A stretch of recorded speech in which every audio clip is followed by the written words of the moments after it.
Hello and welcome to Cage Fighting. It's your main man Andy Gillard here. Hope everyone is keeping well in the world right now. Hello, Mr. Trick. I thought you was going to do it then. Hello, everyone. Stu here. Happy Oktoberfest. You thought who was going to do what? Hello, Can I... it's Tara again. Ooh. Hello. Oh, yeah. No, I'm not going to do that. Hello, anyway. You just done it? Yeah, we are sans Matthew this week because it's a horror. It's the first part of a 2-week horror special, and Matthew is clearly too scared to come on and discuss any horror movies. Great. So we've got someone who knows about the horror, Miss Tara Court. Tara, Stu tells me that you're a bit nervous about coming on the podcast tonight. Yeah, because what's going on? He sent me like that list you sent him for, and I was just like, I don't do. I'm more 70s, 80s, 90s horror. I mean, I watch all horror, but he sent me the list, your original list of things, and I was like, fucking, what the fuck is this? I thought, I thought you just pissed about. I didn't realise I was homework. The only homework with my podcast is watching a film and then talking about it. And that's it, or making some pointless notes that I always forget anyway. But now I was like, I can't do it. I was at the airport earlier trying to write stuff down. And I was going to talk about there's a Japanese horror film from the 70s called Houseu, which is brilliant. It's fucking mental. But then that's the 70s and it's not now. So I was nervous. I'm all right now because he's shown me the revised list and it gets 2 thumbs up. I mean, in fairness, when we get to that part of it, that will probably play a bit of a role in the discussion in regards to it. But as you say, this is going to be about the 21st century horror as we see it. And I've picked 10 films that I think sort of can make us like a path from the year 2000 to where we are now when you look at the horror scene pretty much in general. So I think we'll start off. The first film I've got on my list for the start of the century, I've got 2 films really to start off with, but we'll talk about a proper horror film first. And it's 28 Days Later. I think 28 Days Later is actually quite an interesting choice. It came in 2002, and it's a really early way into like the zombie craze that pretty much swept horror so far in most of this century so far. Tara, thoughts on zombies in general, and then talk to me a little bit about 28 Days Later. Well, I love zombies. I've got 2 zombies tattooed on my calves. I've got Trash and Trash. No, actually, she's not a zombie just yet. I've got Tarman from Return of the Living Dead tattooed on one of my calves. So love them. If you had to be a supernatural, I would be a zombie because you just walk everywhere. You don't have to sparkle like a vampire. You don't have to worry about what you look like. You just walk, don't have to even look tidy. You can look like a right scruffy bastard. So, I mean, as someone who's got arthritis in their knees, like the idea of walking everywhere kind of terrifies me a little bit. No, zombies are for me probably they're one of my big scary things, and I think that's from having watched Return of the Living Dead as a kid. And my uncle hiding in the garden when my brother was coming back from the shop, and he just shouted "brains" at him, and my brother shit himself almost. So no, zombies are really in it for me. We went to see 28 Days Later at the Pictures, and it was just, I loved it. It's just it, but don't let Danny Boyle hear you call them zombies, because he doesn't say. He says they're not zombies. They fucking are, Danny Boyle, you liar. But yeah, it was great. You got to see Cillian Murphy's penis, so that's always good when he's in the hospital. And of course, the brilliant Brendan Gleeson's in it as well. I haven't watched it for a bit now, though. Funnily enough, me and David, my husband, were talking the other day, and he says he prefers 28 Weeks Later. So do I. Yeah. It's I haven't seen it all the way through. It's really good.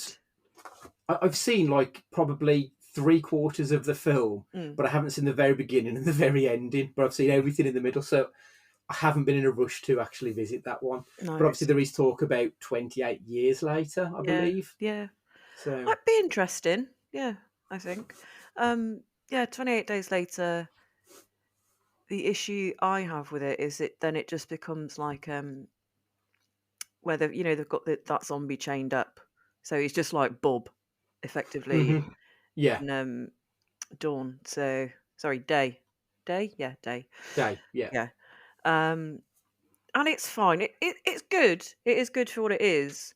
But then it does hark back to Day quite a bit, with the soldiers and the guy chained up, and I don't know. I haven't watched it in the longest time though. I'll probably have to give it a rewatch.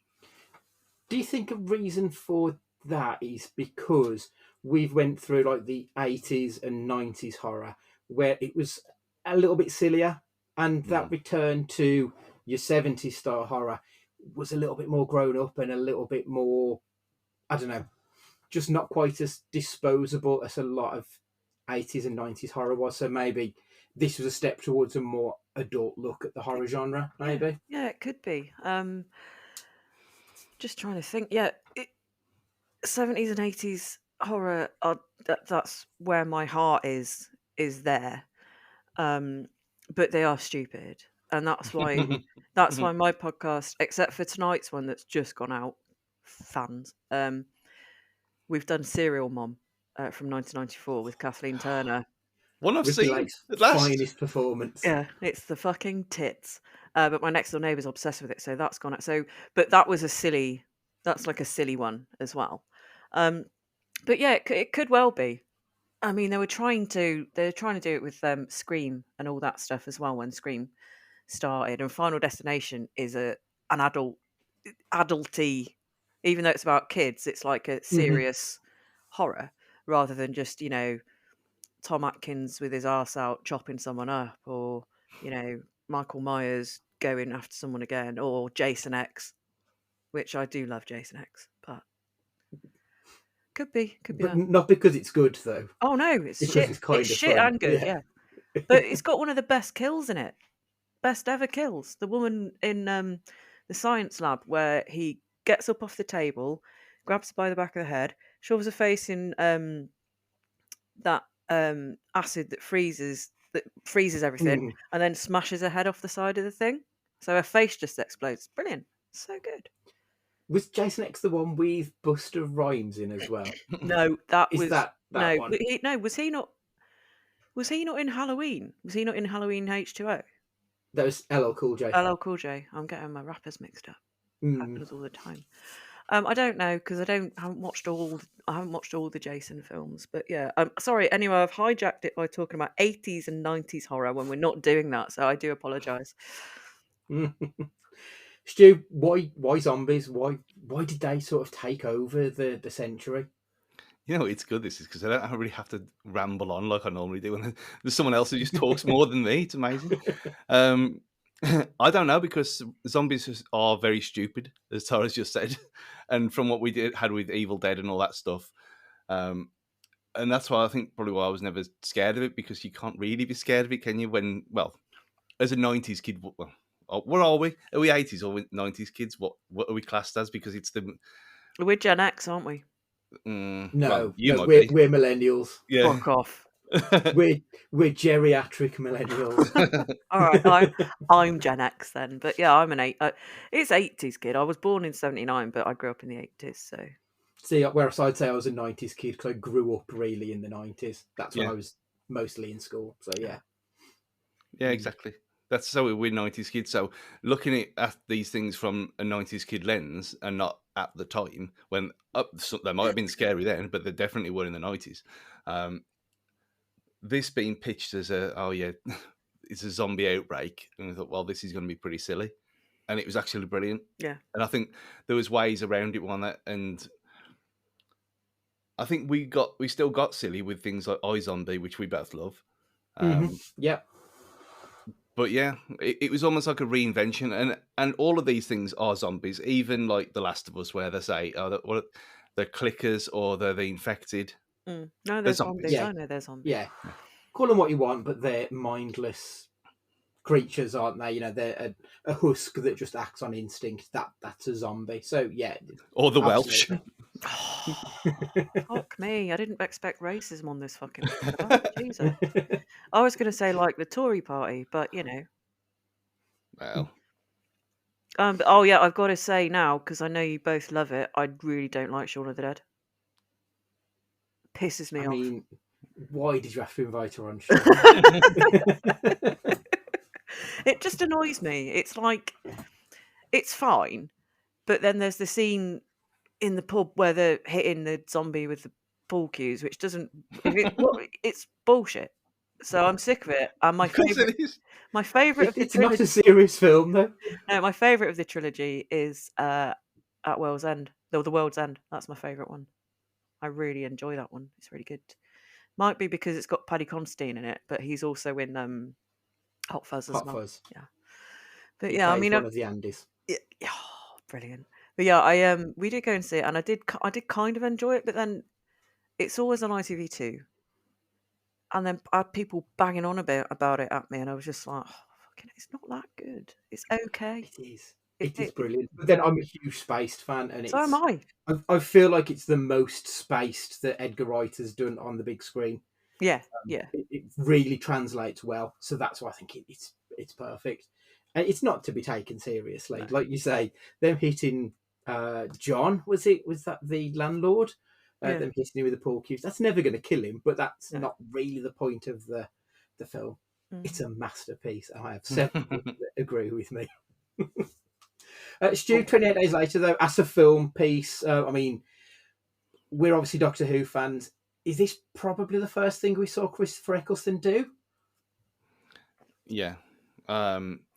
It was the reason I was so excited about him being cast in the first place, because he was a serious actor and not the bellend like some of the other people. Yeah. But yeah, he did this, and then there was the Jesus thing that he did. Oh, for that was ITV. brilliant. That was fantastic. Yeah, we that had was that really on good. DVD, and I can't remember. I'm just going to Google it because I was just thinking about that. Yeah, they were the two things I'd seen him in, and I thought, yeah, this is an actual serious actor here who knows what he's talking about. Second Coming, it was called. Yeah. That was outstanding. That was. Mm. But he's just an actor I think I've got a lot of time for and everything. I mean, I even remember in Heroes that he was really good when that was kind of throwaway for the majority of. Well, I only watched the first season, but he was very good in it nonetheless. I don't remember. I don't remember him in it because I switched off season 2 of Heroes when somebody started doing a terrible Irish accent. I'm like, I'm not fucking having this. Off you go. See ya. I'd seen him in. There's a film called Let Him Have It, which is based on Derek Bentley, who was a lad with learning disabilities in the 50s or the 60s, and he got hanged for shooting a policeman, but he didn't do it. Like, he said to his accomplice, Chris, let him have the gun, but he said let him have it, and the kid shot him. Okay, yeah. But he's fantastic. He's brilliant. That's one of the first things I've seen him in, and he's really good in it. Excellent. Sorry, Stu, I interrupted you. It's fine. The other film that I was going to mention at the start of the century was kind of the polar opposite in Scary Movie, which was released in 2000. Obviously, it was supposed to be, it was kind of, if I remember rightly, the original Scream, the original title for the first Scream was going to be Scary Movie. Yeah. And they took that title and then made a series of spoof shit, for want of a better word. I think they're an absolute fucking terrible series of films. But the original Scary Movie was kind of massive. Stu, you've got questionable taste when it comes to comedies. Absolutely. So I'm guessing you fucking love this film. Of course I do. but then again, it kind of follows in the spiritual footsteps of Naked Gun and Hot Fuzz. What I'm talking about, Hot Shots. And all that kind of silly bollocks that is just spoof of proper films. And we hadn't had one for a while. So when this came around, I didn't want to like it because I love Scream. Apart from the last one, which was awful. But still. And I thought, are we too old? Thinking that at the time, am I too old for this? You'd have been like 17, 16. So. And then then we go and can't stop laughing. And obviously it doesn't hold up at all now. And the references are very dated and you got to have no clue whatsoever. But that's not the point, is it? At the time, it was hilarious. And it was almost like, it was probably massive because we hadn't had anything for a long time like that because of probably O.J. Simpson and his dealings, ruining that whole genre. But Yeah, it's. I know I'm the odd one out with these kind of things, but there is also a lot of people like me, and a lot of people like me went to see this and the second and the third quite in well. Was there? I can't remember if there was a fourth. I didn't see a fourth if there I was. think it went up to 5, but I definitely Yeah, checked out by 3. yeah. So I definitely saw the first three and enjoyed them a lot. Yeah, if there's anything after that, I don't even know because I haven't watched it. And that's There are not a brain thing either. there are bits in 1 and 2 that are funny, but we went to see it at the pictures, and actually it's still a bone of contention between David and me, because it's like, if I want to see something at the pictures, like, yeah, but you wanted to go and see a scary movie, and that was dog shit. Wow. 20 years. To be fair, though, he took me to see Hackers, so fuck you. That's a shit film. I mean, Hackers is at least fun. I mean, it's awful, but I would watch that a million times before I watch Scary Movie again. But I no, think, like, it was I don't know, and I think I'd seen the "Was Up" skit too many times as well, and it was yeah, just all a bit. I don't do well with like drugs, lots of drug references. Even though I love Jay and Silent Bob, it's just it's just not for me. Um, I haven't seen it for the longest. Mind you, I don't think I've seen it since it was. No, I think I gave it another chance because it was on and I watched it and it was fine. The second one, the bit I remember from the second one is the woman in the cinema shouting, and that when she gets stabbed and she just continues shouting. That did make me laugh. But I'm not a. It makes it sound like I'm a killjoy. I'm not. There are some comedy horror films that I do enjoy. That they are not any of them. yeah. I love comedy horror, and I think the reason that I like comedy horror is not because of Scary Movie, because comedy horror has evolved into comedic elements within a horror film. Yeah, This was horror elements within a supposed comedy film, absolutely. but the jokes never really landed. And I've got to admit, I've never been a big fan of the Wayans brothers apart from Damon. I Mm. think Damon Wayans is actually a really funny, talented dude. His brothers and all the other like hangers on in his family have kind of made it off of his name, to be perfectly honest. Yeah, yeah. Maybe is it Keenan Keenan Ivory, I think, Mm. is the one of the other ones I think's got a bit more talent than the rest. But generally speaking, the two who've done the most film work are just not funny. And I've always found that once it got to the third Scary Movie, when they sort of dropped out and David Zucker came in, someone who has got proper chops in the spoof world, Mm. it was a much better film. I mean, it's still shit, but it was much better. I mean, I always say there's 2 jokes that I laughed at in the whole series, and they all came in the third film. And that was when the president said, "What would President Ford do?" And they turned and looked at a picture of Harrison Ford. That always made me laugh. And there was one where they were trying to escape from the White House, and Ja Rule said, "You're excited. You should feel my nipples." And I always laugh at that because that's a line from Basketball, and obviously me and Stu have spoke about our love of all things South Park and everything. So again, those are the only 2 jokes I ever found funny in it. Mm. But for some reason, it made nearly 300 million at the box office. And I mean, I know we're talking about horror, but they then went on and made Epic Movie and Date Movie, and the spoof genre was sort of reignited off the back of Scary Movie. Yeah, yeah.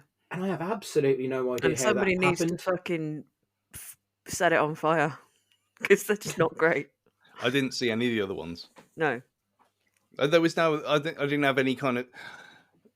That's what doesn't really make any sense because I went into them 3 not really knowing what to expect and kind of expecting not to laugh, and then I did quite a lot. But when Date Movie especially I was like, just no, it's just not going to work. It's a bit like Click, which is one of the worst films ever made. Is that the yeah. one with Adam Sandler? Yes. Yeah. Yeah, I haven't seen it. No, you don't. No one needs to. Have you watched it? You took one for the team, did you? Yeah. I thought it was one of them ones where Adam Sandler. I hadn't seen an Adam Sandler film for ages and ages, and someone said, "Oh yeah, he's good in this one." I thought, "Oh well, what's it about?" I said, "Oh, it's a remote control that controls time." Okay. And I just sat there, just completely bored for the whole thing. I thought, well, I ain't turning it off. We've paid for this, so we will watch it. Yeah, it's a stinker, isn't it? Wish I hadn't. I think half the reason why the scary movie films, especially, didn't land for me is they were spoofing things that were only like 6 months old in some cases. Yeah. I mean, we'll get onto The Ring in a moment, Mm. but like I felt like I knew The Ring before I even saw The Ring because of the jokes that they were making in these movies. So the jokes never landed. It was too close to the actual events of the things that they were trying to take the piss out of. So there was no room to breathe. Yeah, yeah. No, I can see that. But you should have been like me and watched Ringu before even bothering with The Ring, because I'd watched Ringu like when it came out, and so that's why I knew the tropes from it from that, because I don't do American remakes of films. I've done it once or twice, not realizing, but I don't see the point. I don't see the point. Yeah, generally If speaking, you're yeah. that fucking idle to not be able to read subtitles, Jesus Christ. It's for people other than you. That's what they are. Everyone's got Welcome. a place. So I think that it was a really interesting start to the century. That we seem to be going in two separate ways. That they were very much trying to infantilize the audience and give us not even comedy but stupid bollocks. Because that's what scary movies were. Yeah. They were stupid. They were lowest common denominator trash. Mm. They were giving us that, but then at the same time, we were getting films like 28 Days Later. Or if you go back, probably was it 99? I think when we had Sixth Sense Oh yeah. and Unbreakable, Mm. and it felt like we were trying to grow up at the same time as others were trying to pull us back a little bit. Are there any other films from around the first 5 years of the year 2000 that spring to your mind? Stu, have you got anything on your list from that period of time that you think might encapsulate the start of the century quite well? Yeah, I mean, Tara mentioned one of them, Final Destination. And I had to double check that this was actually this century and it was just about in The whole 2000. series was, yeah. Yeah. And again, an idea that we hadn't really seen before then, or definitely I hadn't seen before then. And using someone who was famous for other horror films as well. You got old Tony, but Tony. I really enjoyed the first one. No, I it's think great. It's really it's good. like every other one is good, and then there's some real stinkers in there. And I think the last one, the 3D one, was pretty. The 3D one for what it was funny, but it shouldn't have been funny, should it? So, but yeah, you had a lot of that kind of situational horror, I suppose you're going to call it, that came off the back of that. So there was that and The Descent, because it's playing on things that you probably hadn't seen since Arachnophobia. Yeah. People who weirdly scared of spiders, where The Descent is something that I think most normal people are not going to be want to be crawling through small spaces, are they? No, absolutely. That's it. David can't watch it because it's his favourite film, one of his favourite horrors, because it plays on claustrophobia and he's claustrophobic. So he's just like, he's proper watching it. He can't do it. Well, he can do it, but he has like that quite a lot of the time, hands over eyes. Buried did that for me. The Ryan Reynolds one-hander. Like, I mean, we've spoke about Ryan Reynolds. I know quite a lot on this podcast about general distaste for his recent work. But when he hits, he can be a very good actor. He was tremendous in that one. Tara, what have you got on your list for anything extra? Ginger Snaps. Have you seen Ginger Snaps? Yeah, the werewolf film. Yeah, the werewolf one. Two young women. Is it when they hit puberty that the sister hits puberty and she becomes a werewolf, and then it's the two sisters. The one sister isn't, and she's trying to protect her sister. It's really good.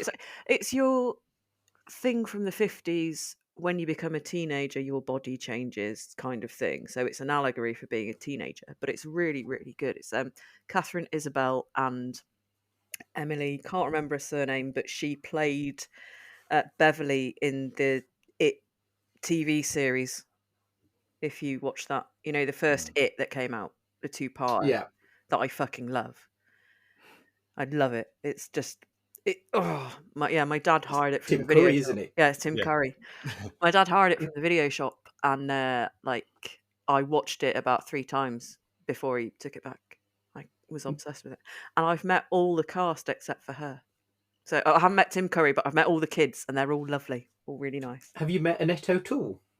No, which one's Annette O'Toole? No, they're the grown-ups. I met the Yeah, the kids, grown. the ones who were Right, the okay. kids in the film. So I was a big Smallville fan, and obviously she was Lana Lang in the original Superman, and then played Clark's mom. So I'd have been quite jealous if you had. But no, Ginger Snaps, and there was another one that I've just forgotten. But no, Ginger Snaps is the main one because that's a big favourite here. Also, she's ginger, so got it. I mean, Ginger Snaps was one of the original choices that I was going to put in for this because I think it's a really interesting film, but I know it's also one that probably hasn't had the views that it deserves. No. It sort of came and went and is something of a cult hit, I think. Yeah, absolutely. There was the Hollow Man, but that's just a bit creepy and weird. Do you like a bit of Kevin Bacon? Yeah, To be Kevin. fair, though, he's great. My in that. favourite thing about Kevin Bacon, his daughter's name is Sosie, which is spelled Sosie, and so she's basically just sausage bacon. That is her name. Tremendous. Oh, look, apparently he hates the 6 degrees of 6 bacon degrees. as well. Oh, does he? 6 degrees of Kevin Bacon, yeah. Because like, the first time he heard it, he thought it was supposed to be like this really cool thing that he's worked with so many people because he's such a diverse actor. Yeah. And then when he found out it's just a piss take of 6 degrees of separation, yeah, he kind of hates it now. Oh, I know he's doing adverts for phones. yeah. So he's... He's Yeah. lost all credibility for me. Pitch Black with Vin Diesel. That's I a haven't cracker. seen that one. Have you not? It's really good. ridiculous. Yeah.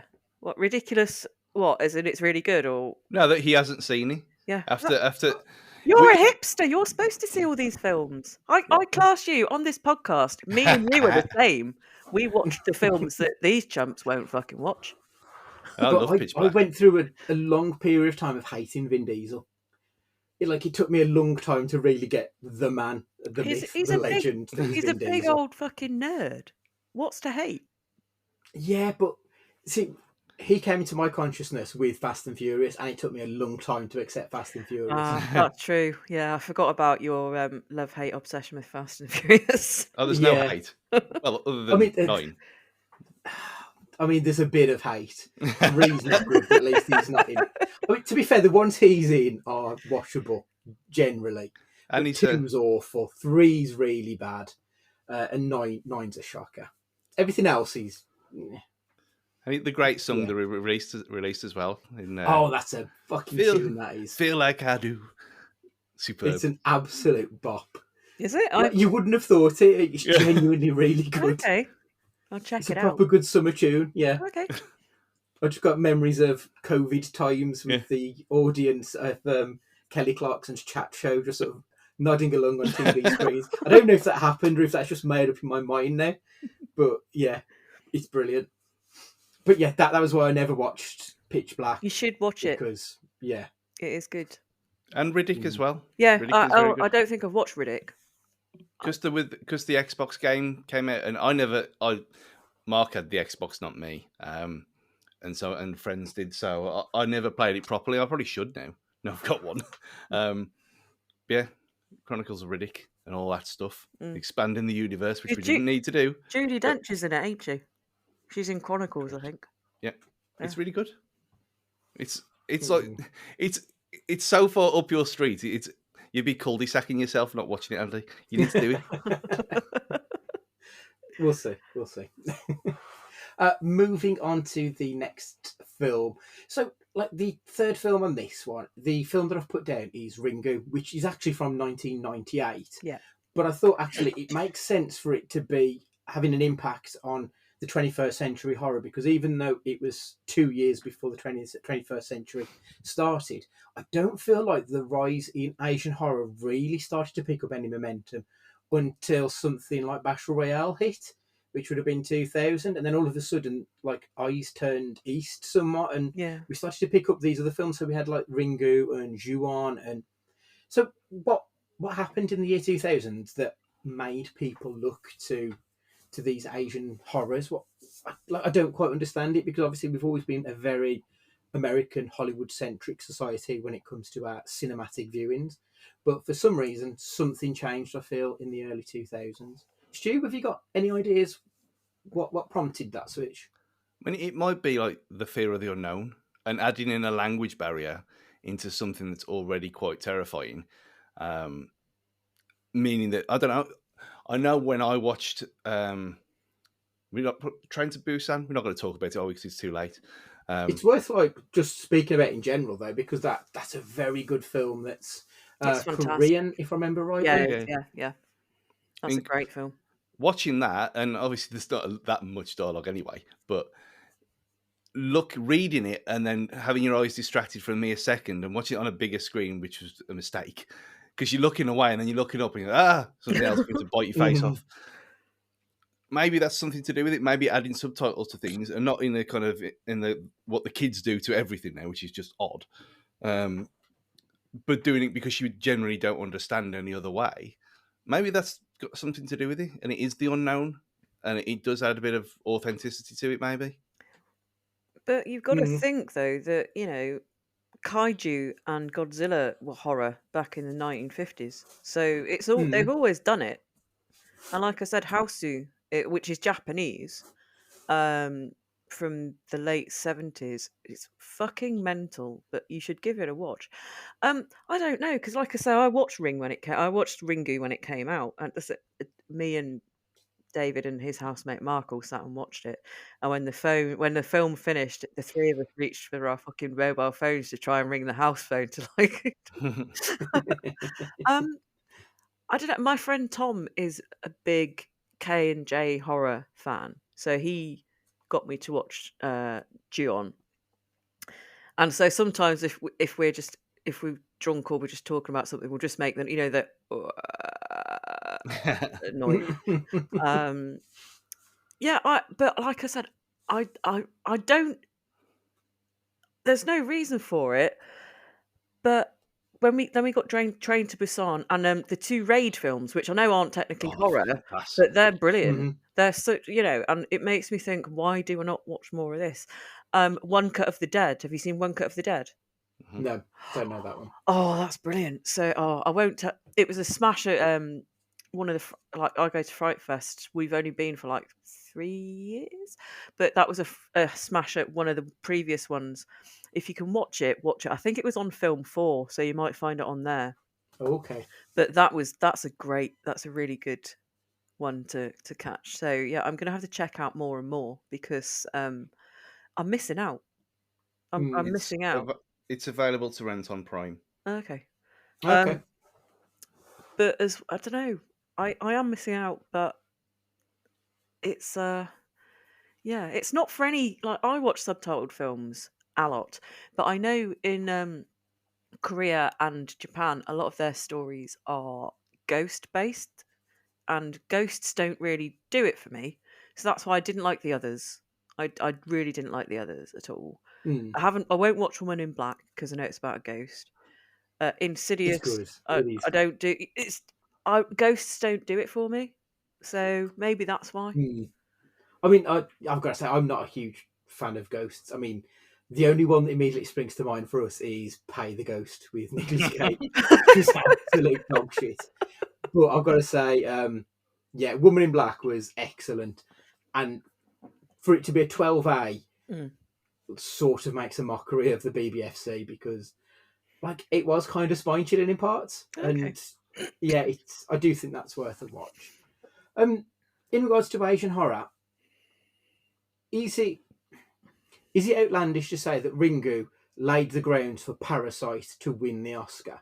Yes. Do you think that those early days of foreign language, specifically Asian horror, have sort of trained us now? Not everybody, obviously, because there are still people who do seem to have a hurdle to get over when it comes to reading subtitle. But do you think that it's legitimised foreign cinema in general? Or do you think that's more of a general thing and it's just to do with how the world's getting smaller now? I don't know. Stu, any thoughts on? I mean, it's in a way, it's like what we always talk about with games and stuff, ain't it? That when the old bastards die out, everyone's going to have a better time. if you think about people who watch Ringu and that kind of stuff at the turn of the century as teenagers, they're then Mm. in position of power. Add 20 years to that, then they're in high powered jobs. They're talking within the circles. They've grown up on this stuff. Like Alana, like my niece, is in Japan now. I spoke to her earlier on video call from Japan, which is whatever. This is just fucking normal, eh? But she was going to the Nintendo thing, Mario Land Oh, do That's you know so what? tomorrow. I'm exciting. so jealous. I don't really wish to visit Japan because I just think it's all a bit weird. But that's me. That's not me. It's just, my friend went and he said it's like you just everyone's walking with their phone like this. But Mario Land looks amazing, and I'm Yeah. not even a gamer, and it looks great. Yeah, she's going over there, but again, she's 18 and nearly 19 now.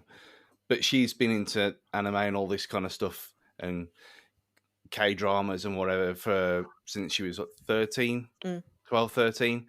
So again, she's grown up with it, so she knows all this stuff. I mean, she told me about the obvious Netflix series that Yeah. we'd try not to mention. But if that's what they're growing up with, Mm. it's got to start from somewhere, and it's not going to get commissioned by old fuckers who say no to everything. So it's definitely a cause and It's effect thing. it's a generational thing. I mean, we were in Aberdeen HMV today, and they were playing K-pop or anime music. I don't know. And like there was a wall that was like, "Who's your favorite K-pop artist?" And like all these, there was like hundreds and hundreds of post-it notes with all these band names on. And I've been in HMV in town, and I've Shazammed a few when they've come on, and they've been decent. But yeah, it's the world is getting smaller, um, and I think it is. I think it is that like kids nowadays are growing up with a lot less blinkered views on things. So, and also you've got Pokemon and Yu-Gi-Oh and stuff. Yes, and So, Ash is going to be livid that we're talking about Pokemon again when he's not here. Yu-Gi-Oh! I used to work for Forbidden Planet, so the kids would try and talk to me about it. I was like, yeah, I'm not asked. Don't care. Go Mm. away. And anime, like my friend Tom was he's a huge Sailor Moon fan. He's got loads of anime. He got pissed one night on eBay and almost bought a 5-foot statue of Love Hina. Thankfully, he fell asleep before he completed the purchase. But there's always been people around who have had that interest, but now because there's K-pop, so there's BTS and all those Pink Black, all those bands, and then there's all these TV series and all these films and stuff. People are taking an interest. Mm. I mean, my other half's sister's a big fan of BTS. Yeah. Huge fan. I don't know any of their songs. I don't You'd really know know who one they of are. them. You would know one yeah, of you them. would. Dynamite, you'd know. Okay, I'll That's take the your only word one that for it. I know. You know what? This Right. is like when he said that he didn't know any step songs, and every single one that came on that night, he knew all the words to, and he can deny it all he wants, but it's true. No, I didn't. But when I was in New York last year, they had a Line Friends shop, and I didn't really understand it. And I mentioned it to Casey, and I said, "Oh, they've got all this BTS stuff in." And I was having to send pictures of all of these items, and they had fucking loads of these things, and it was all just like the most generic looking. There was a lamb and a koala, and they're supposed to be like the avatars for each of these characters, and I didn't get it. But seeing how all these other people in the shop were reacting to this stuff Mm. was kind of incredible. Yeah, yeah. And I think how would you know this? You're quite clearly a Caucasian American, or you know. But as you said, the world is just so much smaller now that Absolutely. the influence has been huge. I do think a big part of it has come from films like Ringo Mm. that just seeping into the subconscious. And And I think I Takashi, knew. sorry, I was carry going on. to say I think I knew Ringu and the Ring before I even saw it because of Scary Movie. Because we'd seen so many parodies and so many jokes of those films before like they even became sort of mainstream. I Mm. don't think Ringu ever quite made the impact that some of I think maybe Audition's probably a bit more Mm. I culturally still haven't seen known. Audition. I'm shit. I'm so shit. I It's haven't good. seen It's Audition. good. Mm. Yeah. But I remember my brother watched Ringu before I did. And he said after they watched it, they had to turn the TV round so it faced the wall. There's also Takashi Miike, who's fantastic. He did Ichi the Killer and Old Boy, but Love it, yeah. Oh boy. I won't watch Old Boy because there's an animal death scene in it, and I'm not great with that. But he also did a film called The Happiness of the Katakuris, which is a fantastic curio. If you can track it down, it's mental. It's about this B&B, this failing B&B that's run by a family. And then when guests check in, they die in mysterious, in stupid ways. But it's a musical as well. It's a Oh, Okay. musical as well. And Outstanding. so the front cover of the box is them running up some hills, terrified, but it looks like The Sound of Music. It's brilliant. It's such a good film. Check it out. Okay. That was from 2001. Oh, and there are zombies in Okay. it. Perfect. So we spoke about the influence of the internet on bringing in Asian culture, but I think obviously as the decades have gone on throughout the 21st century, obviously streaming has become huge, like in all facets, not just when it comes to horror. But obviously, I know we sort of shilled Shudder for a few weeks on this podcast as being the only horror based subscription service for streaming. It's not very good either. The The app was Americans shit get as it well, which better. isn't great. No, the Well, Americans get it better. I ended up subscribing to the American one rather than the British one because you have to get it through Prime. So I just went to the American site and did some dodgy dealings and got it that way.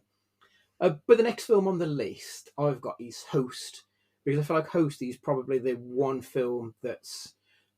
I mean, obviously, I know it was a pandemic movie, but I think that is the film that really made the most impact of any horror in the streaming world. I don't think anything else was. I mean, Bird Box maybe I think had a bit of Bird Box. penetration early Oh, doors. and what's it? See, no, the one where they're not. I can't remember what it's called. This is really bad. The sequel to the one where they can't make any noise. A Quiet Place. Quiet Place 2. Quiet Place 2 was Yeah. a pandemic one, I think. Yeah, but it was a film, or it came out later. True. That was the first film I saw back at the cinema after Oh, right, okay. the first lockdown. Yeah. But yeah, Host, I think, for me, is the film that typifies the rise of streaming. Yeah. Personally, it's the first film that came to a streaming service that wasn't dogged with a lot of the same issues that Netflix streaming films have, where the people are given carte blanche to make any old shite.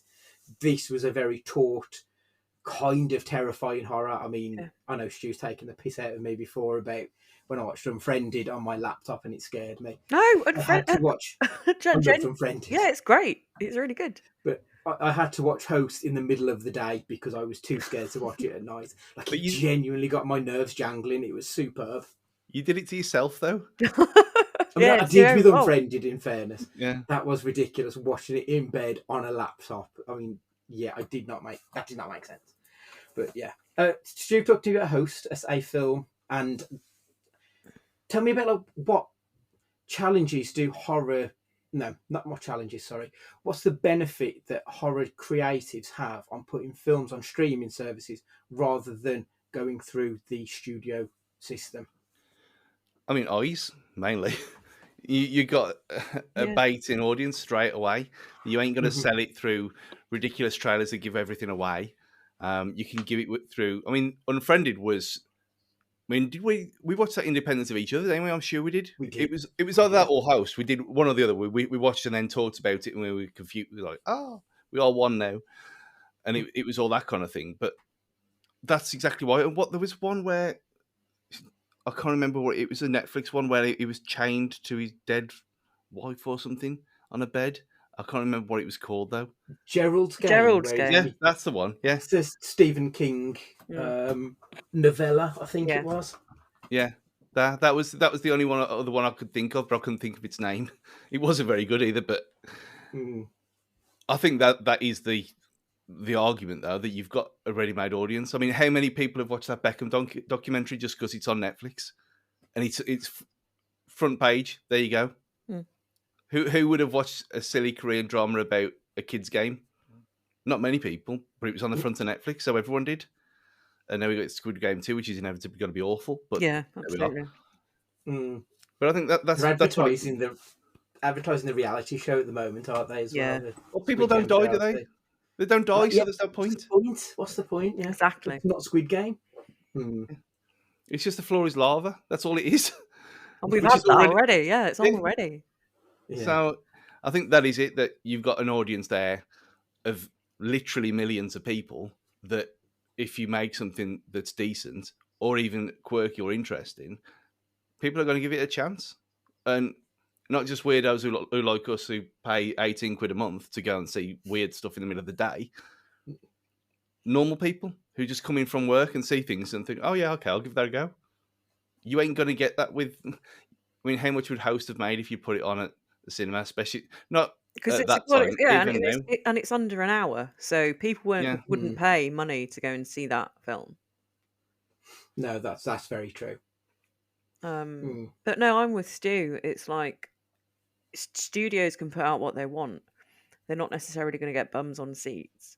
But if it's on streaming and you're subscribed to it, you're going to give it a chance. Even if you don't watch it all, you watch it. That's not for me. You can tap out. You can't do that when you go to the pictures. So, Shudder. We've got Shudder, and it's okay.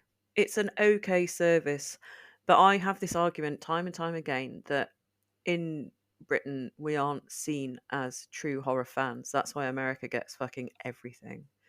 Because there was a post on Facebook the other day about Terrifier 3 and how it's coming soon to streaming, but it's only streaming in America. And I'm like, well, quite frankly, we don't need it because Terrifier and Terrifier 2 are fucking horrifically misogynistic and awful. But that seems great. but seriously, the point is we're an afterthought by horror. Unless it's like a British horror director like Edgar Wright or like I've got to think now. He's not British, but he gets it. Robert Eggers, he gets it. But I think we're an afterthought over here for horror. Yeah, I think that's actually a good point. I mean, it does feel like we always get the film a good sort of 3-4 weeks later, quite regularly, especially when it comes to horror, more so than anything else. Yeah, that's a good point. That's why at Fright Fest you get a lot of, if not world premieres, then European premieres or international premieres. So, and that's, it's worth going for that. And that's that film. Remember that film that last year, that slasher, the one in the house that where they were making a porn film in the barn. Oh, X. Yeah. And then you had X, and then you had the sequel to that was out months later. Yeah. And we had that. What was it? Nearly a year later than it actually released. It was over 6 months, wasn't it? I'm sure the Americans had it in probably around this time last year, and then I think we had it early April, if I remember rightly. Yeah. Well, we didn't. Which annoyed we watched it in January. Well, yeah, because it was available to stream in America, and VPNs exist. So what the fuck do you think I'm going to do? I'm not going to wait around because you don't value me as a customer. And the thing that's annoying about that is Mia Goth's English, so she should be fighting for us, saying give them the same release date. But then Maxine's it'll be interesting. Yeah, I was going to say it'll be interesting to see how they play Maxine, whether or not we get a day and day release. I mean, we should do, because I think like a lot of the British press spoke quite a lot about Pearl when it came out. It was very lauded in this country, so they should know that there is an audience here. But whether or not that actually means that they'll do anything about it is another story altogether, isn't it? Yeah. So, host Tara, thoughts on the film? It's wonderful. Like, we watched it, and I didn't know what it was going into it. I really didn't know. I just knew it was a pandemic film, and it was filmed during lockdown, and it doesn't outstay its welcome. He could have made an hour and a half long film. Didn't need to, because everything that happened within like a call, a screen call. So Yeah, we really enjoyed. I really, really enjoyed it, and it's creepy. It is properly creepy. It's like I said, I'm not hugely into ghosts, but seances are different. So Yeah. that's why I love The Exorcist. So Yeah. seances and just ghosts where ghosts just happen to appear, not for me. But seances, absolutely for me. Where did the disappearance of Willie Bingham? What was that on, or was that just a YouTube thing? YouTube short. Oh, I I don't. mean, I it probably had a release as well, but it's a YouTube at the This is what I moment. mean. This is what when you said, yeah, it's not a full length film. And you think, well, there you go. There's a perfect example. Again, the third week in a row we've talked about this. The- there's a great channel on YouTube called Alter, Alter, and that's just horrors. That's just horror shorts. And we've watched quite a few really, really good ones. There's a few stinkers, but there's a lot that are Mhm. brilliant. So you should probably add that to your list. Awesome. In so much as streaming horror movies that hit, the only one that I could think of when it came to Netflix, like I don't feel Netflix. Like I know I mentioned Bird Box that came and went quite quickly, like a lot of Netflix did. The other one that came to mind was the Fear Street trilogy, That were great. 94, Yeah. 1978, and 1666, Mm. which had the worst Irish accent I've heard. Mhm. It was horrendous. But that was, I felt that that was a mostly good. Like the third one did drop off the cliff a little bit, but it was mostly good series of on Netflix. I Yeah, think no, I really that was one of enjoyed my them. Yeah. Um, the second one's got Sadie Sink from Stranger Things Strange in. Things. Yeah. Yeah, that was my favourite because I do like a sleepaway camp Me type too. I movie, love and absolutely. mm, Absolutely. I love a just as sleepaway a camp. slight side at the Mm. moment, I was watching a TikTok the other day and I was talking about bad guys with the highest death counts, Mhm. and Sleepaway Camp has got one of the highest death counts of any character, which really shocked me. She's in the top 10, and Is I she thought fantastic? that's yeah, I did not expect that at Well all. So I thought that's deserved as kind of well. awesome. Yeah. Yeah, this is why it continually confuses me why you haven't played The Quarry, because that's all it is. Yeah, it is. So I First don't. person, isn't it? Yeah. No, it's not. Oh, I thought it It's was. Oh, okay, no, that's changed things.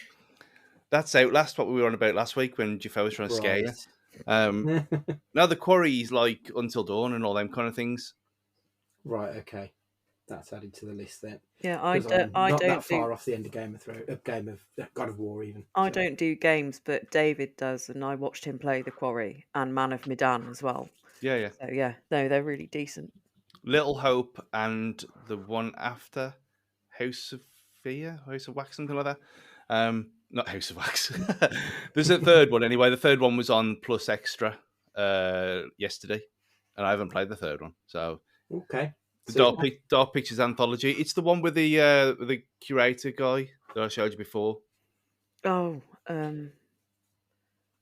which guy? It's an actor, isn't it? Yeah, yeah. Oh, I've forgotten his name. But anyway, yeah. Sorry, I don't even play games. I shouldn't really. Streaming. If we're talking about horror streaming, I would like to talk about Mike Flanagan's output on Netflix. So his Fall of House of Usher has just come out, and a friend of mine has said that it's like if you love Succession, the writing is as good as Succession. Because Okay. Midnight Mass was fucking brilliant. Midnight Mass was excellent, and The Haunting of Hill House was brilliant as well. We didn't watch Bly Manor because we read a lot of things about it, that it wasn't that great. But I think I'm gonna have to have a look, check it out, because Mike Mm. Flanagan is just a great horror director anyway. Yeah, I didn't love Midnight Mass. I know Stu did. We were talking about this earlier, funnily enough. Um, it was a bit too slow for me. It was, I don't know what it was, but I wanted a little bit more pace to it. It felt like they had enough story for maybe 3 episodes, which they stretched out to 6 or 7, however I long it like the was. pace of it. I like that it was slow. I think it made it for me. It drew it out and out and out and out, and it wasn't bore. It didn't bore me because some of the monologues in it are outstanding, especially by the priest. He was fantastic, and everyone's favorite Raoul Coley. He was Yeah, fantastic as well. he was the highlight of it for me. Raoul Cole, I'm a big fan of his. I mean, getting his second mention for iZombie, but he was, one of the best things about that show. But I have heard very good things about the Fall of the House of Usher. Mm. I do like Edgar Allan Poe stuff. I'm not massively into poetry, generally speaking, but Mm. I am quite interested to see how it's going to tie into, obviously, what is going to be part of the themes of the series. So I am looking forward to that. That might be next weekend's Yeah. TV viewing, I think.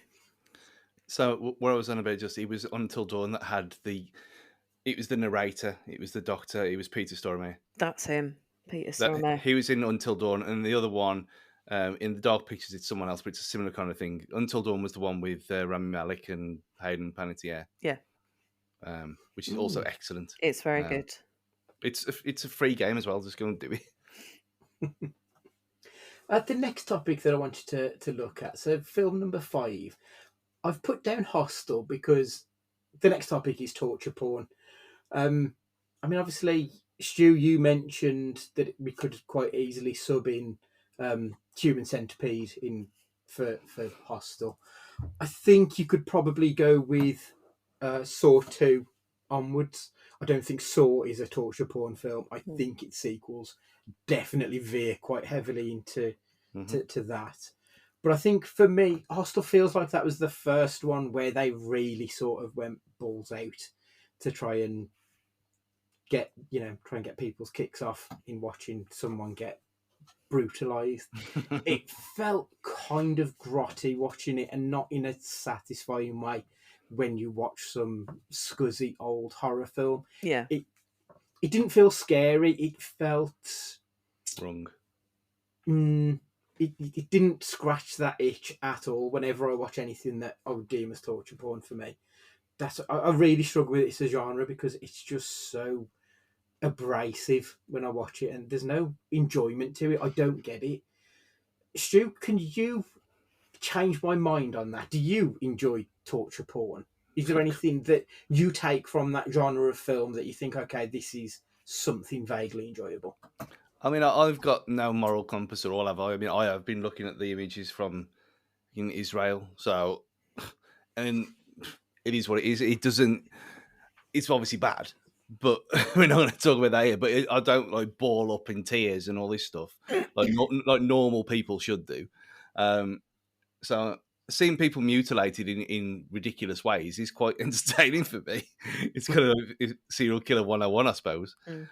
It's why the Dharma show was so good as well on Netflix, so bringing it back again. Yeah. But saying that, Hostel 2 was the one for me where I thought, this is going too far. Is This it because it's women?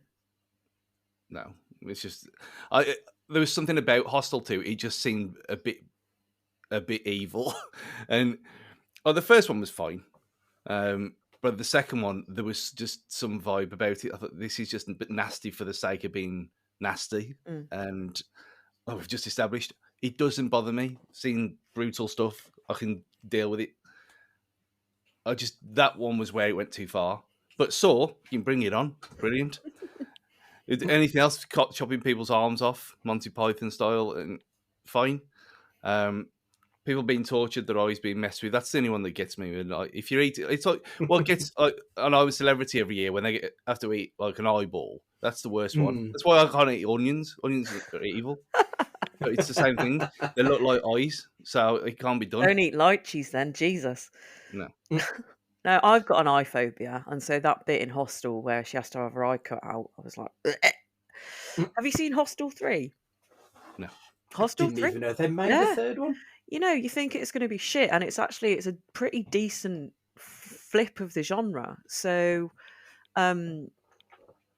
it's based in these lads are going to Las Vegas on a stag do, but they end up at like this exclusive club where the people bet money on who's going to die, and it's Oh yeah, I have seen it. Yeah, it's better than it has any right to be. It being a Hostel film and all. I mean, I don't think it's Eli. It's definitely not Eli Roth, but we caught it one night on Zone Horror, I think, and Yeah, it's worth a watch. It really is, because even my niece, she was like, "I watched Hostel 3." She said, "I didn't know it was Hostel 3."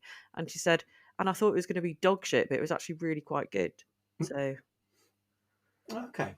I think half of my problem, especially with the first one, is for the first sort of like 40 minutes of the film, it's like, is it Road Trip? Do you remember that Tom Green film? It felt like that for most of the film.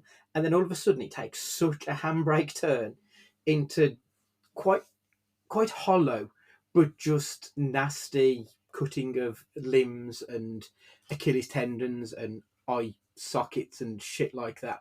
And it just that's my issue. It all feels kind of hollow. I think at least with something like Saw, there's an element of inventiveness to the way he kills people. mm. But with Hostel and with Human Centipede films, there isn't. It lacks that imagination of an interesting killer. I don't know. I These mean, just feel a bit, yeah, uh, to me. Human Centipede is essentially a Mad Doctor film. So the first one. So it's horrible. I think the idea of it's more horrible than the execution of it. That's personally speaking. The second one is horrendous, and the third one's just dog shit. It's terrible. It's just a terrible, terrible film. But I think I don't think that the Human Centipede deserves as bad a press as it gets, because it's from people who won't have watched it, and they'll just know the premise of it's, oh, some Mhm. surgeon sews arses to mouths, and it's like, Yeah, um, yeah. It sounds so much worse than it is because yeah, it's not bad. absolutely, it's It's just not. fucking boring. That's my problem with I it. It's like it. dull. I think it's okay. I have seen a Serbian film, which Okay. is, yeah, Uh, yeah, I haven't seen it. It's the only reason it's not on the list is I haven't seen it, but I did want to talk to you about it on this yeah, podcast. yeah. I've watched it twice now, and I'm not buying it as an allegory for what the Serbian government did to the people. If you Mm. want to make a fucking horrific torture porn, incest, baby fucking film, do it. Just don't do it as a political thing, because it's not. He just wanted to make a sick film, and he made a sick film.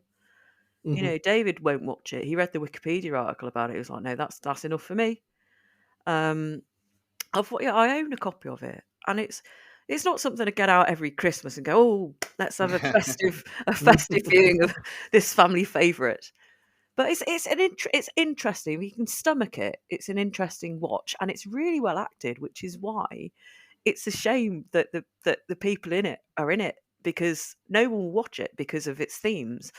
But the main bloke who plays Milos, um, he's fantastic. He's such a good actor, but it won't get seen because it's not very nice. Mm. Is there an element of I think most filmmakers want to tell a story, and it might not necessarily be the story that's on the scene. It might be, like you say, an allegory for something else. But by putting on a layer of absolute viciousness over it, is that actually just going to take away from the message they're trying to say? Absolutely. In a Serbian film, if Yeah. they're trying to tell you a political story, but you can't get past some absolutely horrendous action, does that make that horrendous action worth putting on film if it's going to diminish your story? I don't know. I think he kept saying, "Oh yeah, it's an allegory for what?" Yeah, and it's not. He wanted to make a horrible film, and then to try and uh, normalize it, he then added the, "Oh yeah, it's an allegory for this," and it's like, it's not. Just don't lie. Don't lie about it. It's yeah, it will take away from the story that you're trying to tell if you are claiming it's an allegory, because it's a vicious, nasty piece of film. Um, I'm glad I've seen it. The main thing is I know it's all fake, but it is still shocking and horrible. Yeah, it's. I think if you are trying to get a message out there and you just make a film without all the stuff that goes on in this, no one's going to see it anyway Mm, because it'll be boring. You've got to have the catch, ain't you? You got to have the draw, mm. and if the draw is something ridiculous and awful like this is, um, then you want to add your little thing on the back. I mean, I can kind of see what it is, but it's almost like, you know, when they changed that banner on the North Bank, and now it says to fit old gold, and then, was it a lifelong dream? And it's just bollocks. It never. No, that's not what it is. You've made that up. But you've replaced the old one that was better than it. So the Division one, but it's like that. We know full well that you've done it after the fact. So you've got something out there that's got people talking. Great, like Tara said. But I mean, I don't get messages in films anyway, do I? Because I'm quite stupid. But this is, I mean, it is true. But when I think, did you do a podcast on it? Is that where I heard it from the first time? What? A Serbian film. I haven't. I've talked about it. I haven't done Killing on it because I won't, because it's not a Killing film. Which I will. Yeah. Serial Mom's technically not a Killing film either, but my next door neighbour wanted to do it, and I was like, yeah, sound. So, but I have mentioned it on Killing before, yeah. Yeah, and it's you. I think you should watch it because you'll be fine with it. But I couldn't ring my mom up and say, "Oh yeah, look at this. This will be a laugh." I don't know. My mum watched the original I Spit on Your Grave, and she's like, "Yeah, good for her." So.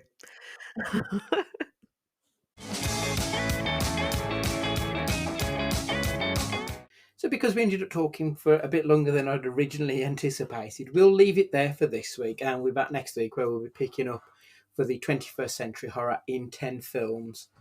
So please make sure that you're subscribed on whatever podcatcher it is that you're listening to us on now.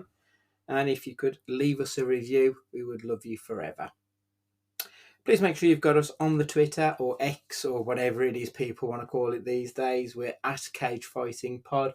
And any emails you've got, please send to cagefightingpod@gmail.com. And I'll just say goodbye on behalf of Stu and Tara. And of course, it's goodbye from me. And remember, be excellent to each other.